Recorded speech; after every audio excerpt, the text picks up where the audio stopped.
अस्सलामुअलैकुम दोस्तों। मैं उम्मीद करता हूँ कि आप लोग खैरियत से होंगे।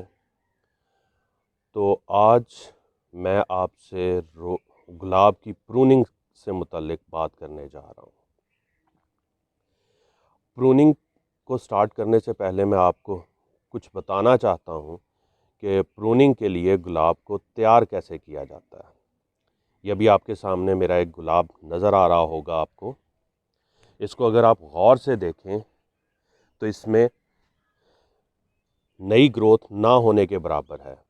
इसके पीछे रीज़न क्या है? बेसिकली जब हमने गुलाब की प्रूनिंग करनी होती है तो हमें आइडिया होता है कि हमने कब करनी है प्रूनिंग। तो उससे तकरीबन 2-2.5 महीने पहले से इसको खाना देना बंद कर दिया जाता है।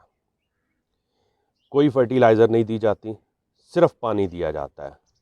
अगर आप इसको गौर से देखें तो उसके रिज़ल्ट्स आपको नज़र भी आ रहे हैं। ये देखें, नई ग्रोथ नहीं है, पुराने फूल खिल के खुश्क हो चुके हुए हैं।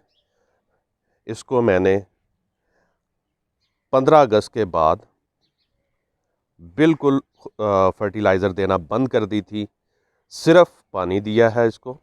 या फिर दरमियान में, क्योंकि बारिशें सितंबर में भी इस साल बहुत हुई हैं और आज अक्टूबर की 17 तारीख है, तो उन बारिशों की वजह से इसको दरमियान में 2 दफ़ा मैंने फंजीसाइड इसकी बेस में डाली थी। और फंजीसाइड वही है जो मैं अक्सर आपको बताता रहता हूँ, टॉप्सन एम। देख लें आप लोग, वो डाल दें 1 ग्राम पर लीटर के हिसाब से। और वो नहीं है आपके पास तो फिर बायर की आती है एंट्राकोल। एंट्राकोल को भी आप 1 ग्राम पर लीटर के हिसाब से पानी में मिक्स करें और इनकी बेस में 1-1 लीटर पानी डाल दें। तो मैंने भी यही किया, वही फंजीसाइड डाली है, उसके अलावा पानी डाला है। उसके बाद ये हुआ कि जो खाना इसकी बेस में था, इस गुलाब ने आहिस्ता आहिस्ता उसको कंज्यूम किया। फ्लावरिंग की, फ्लावर्स ख़त्म हो गए। उसके बाद वो खाना आहिस्ता आहिस्ता कंज्यूम होने की वजह से बेस से खाना भी बिल्कुल ख़त्म हो चुका हुआ है। इससे क्या होगा कि ये इसको हम कहते हैं फोर्स डोरमेंसी। गुलाब नॉर्मल डोरमेंसी में तो तब जाता है जब टेम्परेचर 6 डिग्री से नीचे जाए, तब नेचुरल डोरमेंसी में चला जाता है। या फिर 40 डिग्री से ऊपर टेम्परेचर जाए तो ये गुलाब नेचुरल डोरमेंसी में चला जाता है।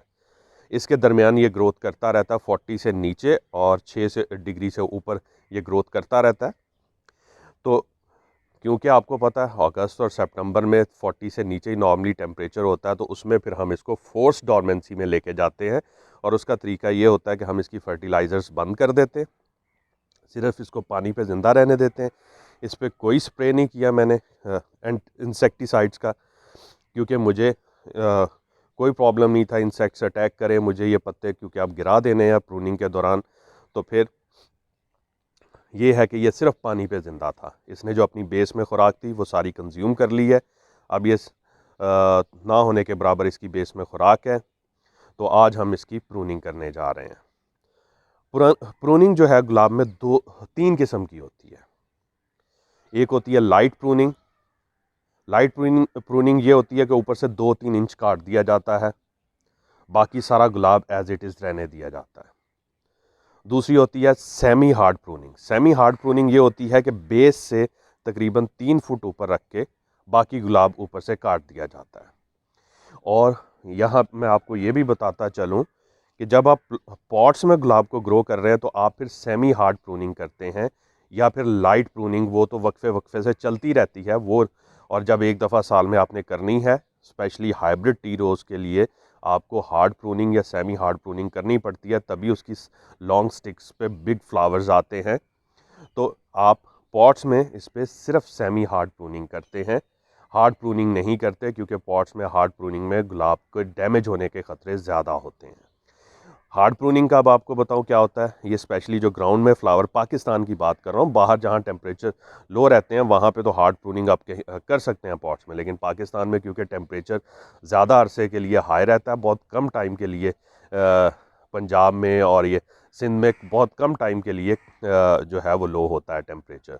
तो ऐसी सूरतों में आप इसकी सेमी हार्ड प्रूनिंग करते हैं। और तीसरी जो थी इसकी हार्ड प्रूनिंग। हार्ड प्रूनिंग जो होती है वो ज़मीन से तकरीबन ग्राउंड से 1.5 से 2 फुट ऊपर रख के सारा गुलाब ऊपर से काट दिया जाता है। अगर आप ज़मीन में लगा रहे हैं गुलाब तो आप पंजाब में भी, सिंध में भी हार्ड प्रूनिंग कर सकते हैं। क्या करेंगे, ज़मीन से 1.5 फुट 2 फुट ऊपर रख के, या आप ऐसा करें कि ग्राफ्ट जहाँ पे लगा हुआ है ग्राफ्ट से तकरीबन 6 से 8 इंच ऊपर रख के आप सारा गुलाब काट दें। उसके बाद इंशाल्लाह ये बहुत अच्छे से ग्रो करता है। तो ये 3 प्रूनिंग मैंने आपको बता दी हैं, और मैं क्योंकि पॉट्स में गुलाब उगा रहा हूँ तो मैं भी सेमी हार्ड प्रूनिंग करूँगा, इसकी हार्ड प्रूनिंग नहीं करूँगा। प्रूनिंग के लिए आपको जिन चीज़ों की ज़रूरत है, एक तो आपको शार्प कटर चाहिए, ये अभी आपको नज़र आ रहा होगा, आपको शार्प कटर चाहिए। और उसके अलावा आपको डिसइंफेक्टेंट स्प्रे चाहिए, जो कि आज कल आप लोगों के घरों में होगा, क्योंकि हालात कुछ ऐसे चल रहे हैं, इसलिए हर घर में डिसइंफेक्टेंट स्प्रे होता है। और इसका रोल ये होता है कि हम इससे कटर साफ़ करते हैं, ताकि अगर कोई भी इंसेक्ट अवेलेबल हो या कोई भी दूसरा जर्म अवेलेबल हो इस कटर के ऊपर, तो वो हमारे रोज़ को डैमेज ना करे। तो ये डिसइंफेक्टेंट स्प्रे आराम से, सरफेस डिसइंफेक्टेंट स्प्रे आराम से मिल जाता है। ये ना हो तो आप किसी भी मेडिकल स्टोर से स्प्रिट ले लें, मैं स्प्रिट यूज़ कर रहा हूँ। तो उससे आपने क्या करना है कि सबसे पहले अपने कटर के ब्लेड को अच्छी तरह से वॉश कर लेना है इसके साथ। और ये ध्यान रखिएगा कि आपका कटर अच्छी तरह शार्प हो। ये देखिए मैं वॉश कर रहा हूँ इसको, ये हमने वॉश कर लिया इसको अच्छी तरह से। उसके बाद हमने क्या करना है, मैंने आपको बताया कि नीचे से तकरीबन 3 फुट छोड़ के तो हमने ऊपर से गुलाब काट देना है। और काटने का तरीका ये होता है कि जो ब्रांचेस क्रॉस कर रही हैं उनमें से आपने जो वीक वाली ब्रांच है उसको काट देना है। जो डैमेज ब्रांचेस हैं, ड्राई हो चुकी हैं, वो भी आपने लाजमी काटनी है। और आपकी ब्रांच का एटलीस्ट साइज़ जो है ना वो 1 सेंटीमीटर डाया का होना चाहिए। जो आप रिटेन करेंगे उससे पतली ब्रांचेस आप सारी काट देंगे। 1 से 2 सेंटीमीटर डाया का आप रिटेन करेंगे, बाकी सारी काट देंगे। और उसका ये होता है कि अगर आप वीक ब्रांचेस रिटेन करेंगे तो फिर आपके फ्लावर्स जो हैं वो अच्छे से नहीं आएंगे। तो आप क्या करेंगे कि जो वीक ब्रांचेस हैं वो सारी काट देंगे। और उसका तरीका ये है, और काटने का तरीका ये है कि जहाँ नोड है, नोड से थोड़ा ऊपर से आप इसको इस तरह से काट देंगे। और आपका कटर शार्प ना हुआ तो ब्रांच ऊपर से डैमेज हो जाएगी, ये ज़हन में रखिएगा। इसलिए आपने शार्प कटर लेना है।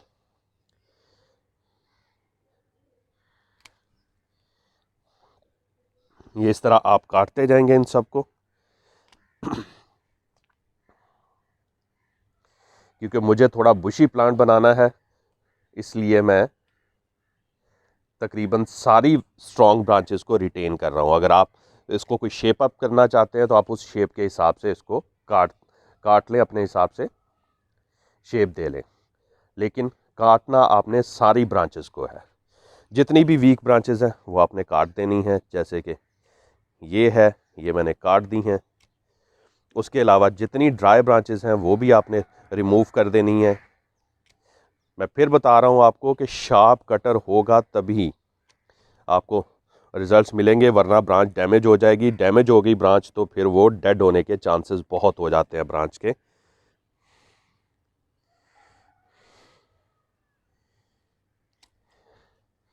ये देखिए, उसके बाद इसी तरह आप सारी ब्रांचेस को प्रून कर देंगे। और जो भी ब्लाइंड शूट्स हों, ब्लाइंड शूट उसे कहते हैं कि जिस ब्रांच के एंड पे कोई फ्लावर्स वगैरह ना हो और ना ही ग्रोथ नज़र आ रही हो, वो ब्लाइंड शूट होती है। टिप उसका बिल्कुल ब्लैंक होता है, उस पर कोई ग्रोथ नहीं होती, तो वो आपने सारी काट देनी है। ये देखें, ये ड्राई ब्रांच है, क्रॉस भी हो रही है, इसको मैं काट रहा हूँ यहाँ से। ये ड्राई हो रही है ब्रांच, इसको भी काट देंगे हम। जो ब्रांच ड्राई हो रही है उसको आपने जहाँ से ड्राई हो रही है उससे तकरीबन 2 इंच नीचे से काटना है। वहीं से नहीं काटना, उससे थोड़ा नीचे से काटना है, ताकि अगर उसका कोई इफ़ेक्ट नीचे तक पेनिट्रेट किया हुआ है तो वो भी ख़त्म हो जाए। ये ड्राई ब्रांचेस में काट रहा हूँ। ये जहन में रखिएगा कि आपका कटर जो है वो अच्छी तरह शार्प हो। ये क्रॉस हो रही है, इस पूरी ब्रांच को मैं रिमूव कर रहा हूँ। ठीक है जी, ये हो गया। उसके बाद ये वीक है, ये भी मैं रिमूव कर रहा हूँ। इसमें डरने की कोई बात नहीं है। आपके गुलाब ने हफ्ते 10 दिन में दोबारा से ग्रोथ शुरू कर देनी है, तो इसमें परेशान मत होइए कि सारा हमने गुलाब काट दिया, अब शायद हमारा गुलाब मर जाएगा। ऐसा कुछ नहीं होगा, बल्कि अच्छी ग्रोथ स्टार्ट होगी। ये देखिए, ये मैं काट रहा हूँ सारी ब्रांचेस को। जो मुझे चाहिए मैं सिर्फ वो रख रहा हूँ।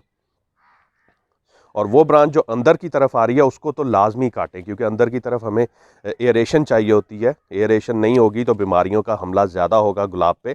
तो अंदर की तरफ आने वाली ब्रांच सारी काट दें आप, सिर्फ बाहर जाने वाली ब्रांचेस को रखें।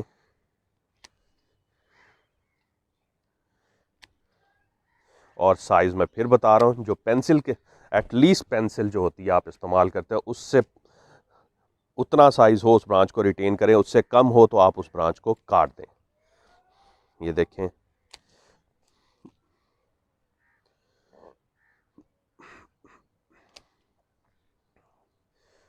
मैं इन ब्रांचेस को रिमूव करता जा रहा हूँ।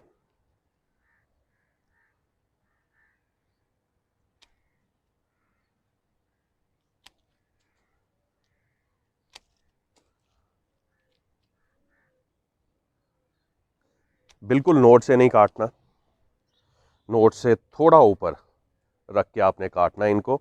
और दूसरी बात एक और ज़हन में रखिएगा कि जब आप काट रहे हो इनको,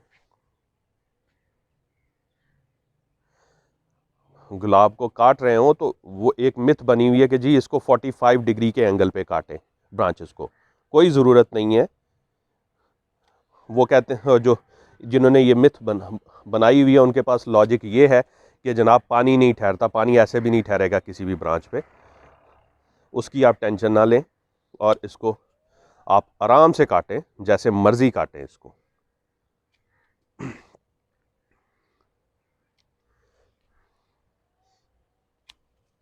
ये देखिए, ये ड्राई हो रही है, ये मैंने काट दी है,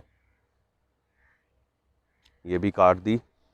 हालांकि इसमें थोड़ी सी हल्की ग्रोथ स्टार्ट हुई थी, लेकिन मुझे वो ग्रोथ अभी नहीं चाहिए, मुझे फ्रेश ग्रोथ चाहिए। तो इसलिए मैं ये ब्रांचेस को रिमूव करता जा रहा हूँ, सिर्फ वो ब्रांचेस रिटेन कर रहा हूँ जो मुझे चाहिए। आप भी जो ब्रांच आपको ज़रा सा कंफ्यूज करे, आपको समझ ना आए, उसको काट दें। कंफ्यूजिंग ब्रांच आपने नहीं रखनी, क्योंकि ये टाइम है इसकी कटिंग का। इसके बाद इसने बहुत अच्छे से गुलाब ग्रो कर जाएगा। उसकी टेंशन ना लें कि शायद ग्रो नहीं करेगा, ये बहुत अच्छे से ग्रो करेगा। ये देखिए, ये मैंने काट दिया है। ये ब्लाइंड शूट था, ये भी रिमूव हो गया। ये ऑलमोस्ट हमारी कटिंग हो गई है। ये गुलाब आपके सामने कट के आ गया है। अगर आप इसको गौर से देखें तो ये इसकी कटिंग कंप्लीट हो चुकी हुई है। मैं अभी आपको इसको क्लोज में दिखाता हूँ। ये देखिए,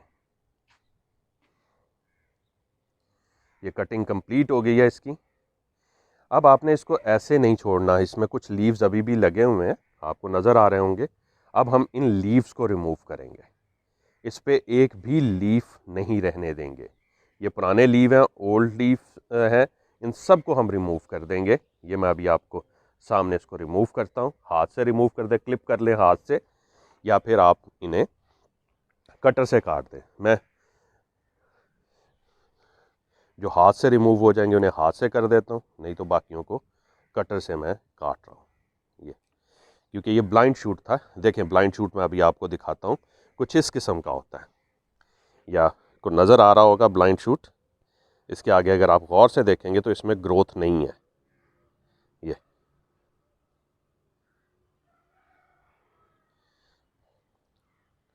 इसको अगर आप गौर से देखेंगे तो इसके अंदर ग्रोथ नहीं है, ये ब्लाइंड शूट है। इसको लाजमी काटना है जब भी आप कटिंग कर रहे हो। तो ये हमारी गुलाब की प्रूनिंग थी। ये मैं अभी लीव्स रिमूव कर दूं, फिर मैं आपको अच्छी तरह दिखाता हूं। हाँ, एक चीज़ ध्यान में रखिएगा, क्योंकि कांटे होते हैं इस पर, तो अगर आपके पास कोई अच्छे से ग्लव्स हैं, मेरे पास हैं लेकिन वो इन कांटों से प्रोटेक्ट नहीं करते, इसलिए मैंने नहीं पहने। तो आप इस तरह रिमूव कर दें इन लीव्स को।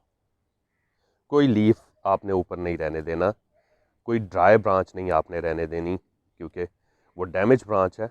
ये जैसे ये मेरे से रह गई है, तो इसको मैं काट रहा हूँ, तो वो नुकसान करेगी प्लांट को।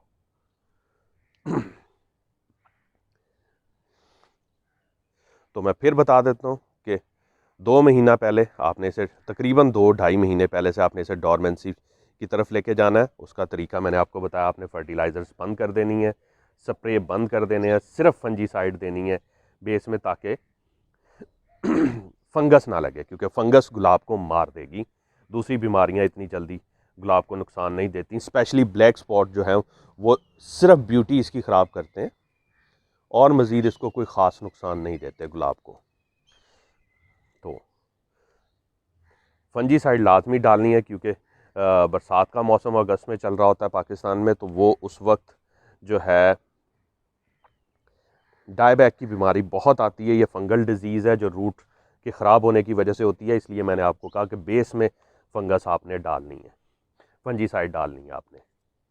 ये देखिए, उसके बाद ये बेस इसकी मैं क्लीन कर दूंगा। जो पत्ते गिरे हैं, कोई पत्ता नहीं होना चाहिए, रहना चाहिए, क्योंकि वो फंगस को एक्टिवेट करते हैं। कोई भी पत्ता अगर रह गया इसकी बेस में, तो हम इसकी बेस को क्लीन कर देंगे।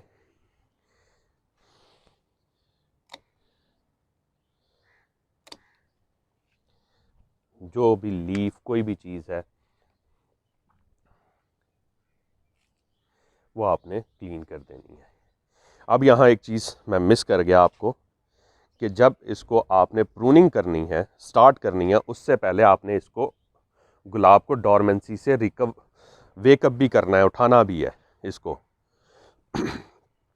वो इसको डोरमेंसी से हम कैसे उठाएंगे, वो हम ये करते हैं कि जिस दिन हमने प्रूनिंग का प्लान रखा होता है, उससे तकरीबन 10 से 12 दिन पहले हम इसको सबसे पहले फंजीसाइड देते हैं, इसकी रूट में पानी में मिक्स करके वही। लेकिन इस दफ़ा डोज थोड़ी हम बढ़ाएंगे 2, क्योंकि इसके बाद जो भी रूट्स की बीमारियां वो हम चाहते हैं कि ख़त्म हो जाएं। तो हम करेंगे 2 ग्राम पर लीटर के हिसाब से हम मिक्स करेंगे। कोई भी अच्छा फंजीसाइड, रेडोमिल गोल्ड ले लें, उसका सिजेंटा का वो ले लें, टॉप्सन एम ले लें, बायर का एंट्राकोल ले लें, कोई भी अच्छा सा फंजीसाइड जो आपके पास अवेलेबल है। 2 ग्राम पर लीटर पानी में मिक्स करें। मिक्स करके आप इन पौधों के बेस में डाल दें। ये पहला काम करना है। उसके बाद वेरी नेक्स्ट डे आपने ये करना है कि NPK 2020 और NPK 1261 इनको इक्वल क्वांटिटी में मिक्स करना है।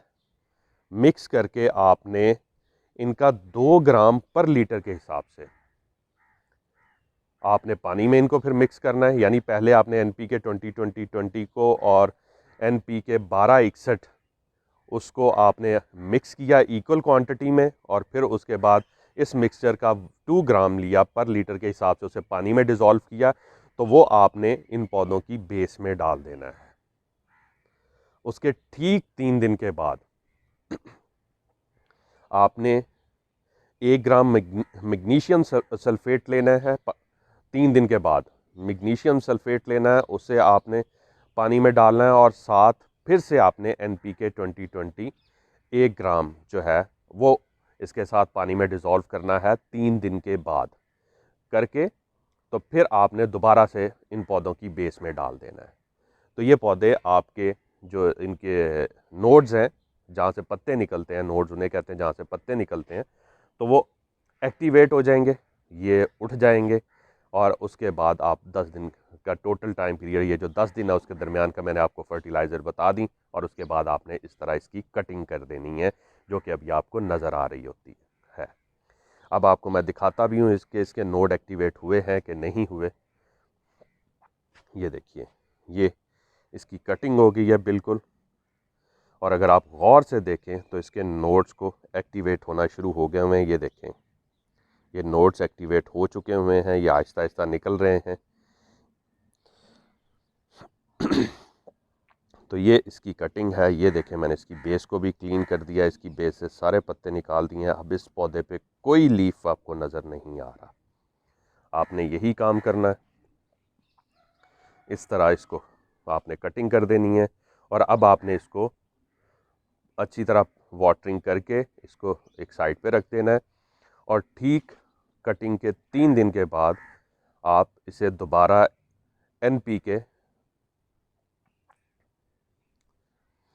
3 दिन के बाद इसको दोबारा NPK 20-20-20 1 ग्राम पर लीटर के हिसाब से मिक्स करेंगे पानी में। वो इस पर स्प्रे भी करेंगे और इसकी बेस में भी डालेंगे, यानी इधर बेस में भी डाल देंगे और स्प्रे भी करेंगे। इन द मीन टाइम अब आपने ये ख्याल रखना है कि पानी बेस में जो है बहुत ज़्यादा एक्यूमुलेट ना हो और ड्राई भी ना हो, और शावरिंग भी करते रहना है अपने ब्रांचेस पे ताकि ब्रांचेस की नमी मेंटेन रहे। और आपने एक और जाते जाते आपको टिप बताता जाऊं कि कटिंग कब आपने करनी है, जब आपके एरिए के टेम्परेचर का रात और दिन का जो फ़र्क है वो एटलीस्ट 10 डिग्री पे मेंटेन हो जाए। मतलब अगर दिन में हाईएस्ट टेम्परेचर 30 है तो रात में लोएस्ट टेम्परेचर 20 होना चाहिए। तो ये मिनिमम 10 डिग्री का गैप होगा, तो तब आप कटिंग स्टार्ट कर सकते हैं। और ये मेंटेन होना चाहिए, एक दिन के लिए ना हो, मुसलसल, यानी 30 डिग्री का टेम्परेचर का 10 डिग्री का गैप चले, फिर उस वक्त आपने करनी है।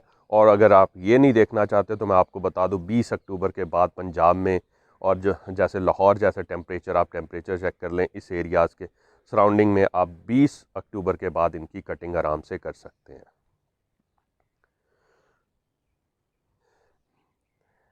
लें जी, ये हमारी कटिंग हो गई है।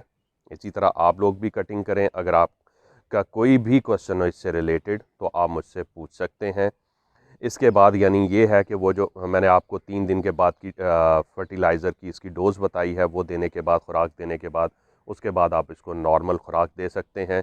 लेकिन एक चीज़ याद रखिएगा कि अब आपने इस पर इंसेक्टिसाइड के स्प्रे में कोई नागा नहीं करना, कोई गैप नहीं लाना। वीकली आप इस पर इंसेक्टिसाइड का स्प्रे करते रहेंगे, क्योंकि ये न्यू ग्रोथ अब स्टार्ट होने वाली है। मैं आपको बता दूं कि सबसे पहला जो अटैक न्यू ग्रोथ पे होता है वो थ्रिप्स का होगा। थ्रिप्स के लिए आपको मैं रिकमेंड करूंगा कि बायर की 2 प्रोडक्ट्स हैं, उनमें से कोई भी एक यूज़ कर लें तो वो आपके लिए सबसे ज़्यादा सूटेबल है। बायर की है एक कॉन्फिडोर, उसे आपने 1 ml पर लीटर के हिसाब से यूटिलाइज़ करना है। 1.5 मैक्सिमम डोज 1.5 ml पर लीटर के हिसाब से आपने पानी में मिक्स करके स्प्रे करना है। या फिर दूसरी है बायर की ही ओबेरॉन। ओबेरॉन का एक फ़ायदा ये है कि वो माइट से भी प्रोटेक्ट करती है, थ्रिप्स से तो करती है, माइट से भी करती है। कॉन्फिडोर जो है वो बेसिकली अमीडा क्लोरोपिड का कॉम्बिनेशन है, बेस्ट कॉम्बिनेशन है। अगर आपको नहीं मिल रही तो आप अमीडा क्लोरोपिड का कोई भी कॉम्बिनेशन लेके आप उसे स्प्रे कर सकते हैं। अगर पाउडर है तो 1 ग्राम पर लीटर के हिसाब से आप उसे मिक्स करेंगे, और अगर लिक्विड फॉर्म में है तो 1 ml to 1.5 ml पर लीटर के हिसाब से आप मिक्स करके उसे स्प्रे करते रहें, ताकि इस पर किसी भी बीमारी का अटैक ना हो। जब भी गुलाब न्यू ग्रोथ स्टार्ट करता है तो उस पर सबसे पहला अटैक थ्रिप्स का होता है। जो आपको काले जो ग्रोथ है वो ब्लैक जो होती है वो थ्रिप्स की वजह से होती है। तो इसलिए आपने ये स्प्रे करते रहना है वीकली बेसिस पे। तो आज तो इस पर कोई स्प्रे करने की ज़रूरत नहीं है, जिस दिन आप कटिंग करें उस दिन ज़रूरत नहीं है, उसके बाद 2, 3, 4 दिन के बाद आप इस पर स्प्रे कर दें तो इंशाल्लाह ये आपके पौधे सेफ़ रहेंगे और बहुत हेल्दी ग्रोथ भी लेंगे। तो चलिए, अब मुझे इसी बात पे इजाज़त दीजिए। उम्मीद है आपको ये समझ आ गई होगी कि आपने कटिंग कैसे करनी है। दुआओं में याद रखिएगा। अल्लाह आप लोगों को ढेरों खुशियाँ दे, आपकी फैमिली को महफूज रखे, आजकल जो हालात चल रहे हैं इन सब से महफूज रखे, और आप लोग भी एहतियात करें। अगली वीडियो तक मुझे इजाज़त दीजिए। अल्लाह हाफ़िज़।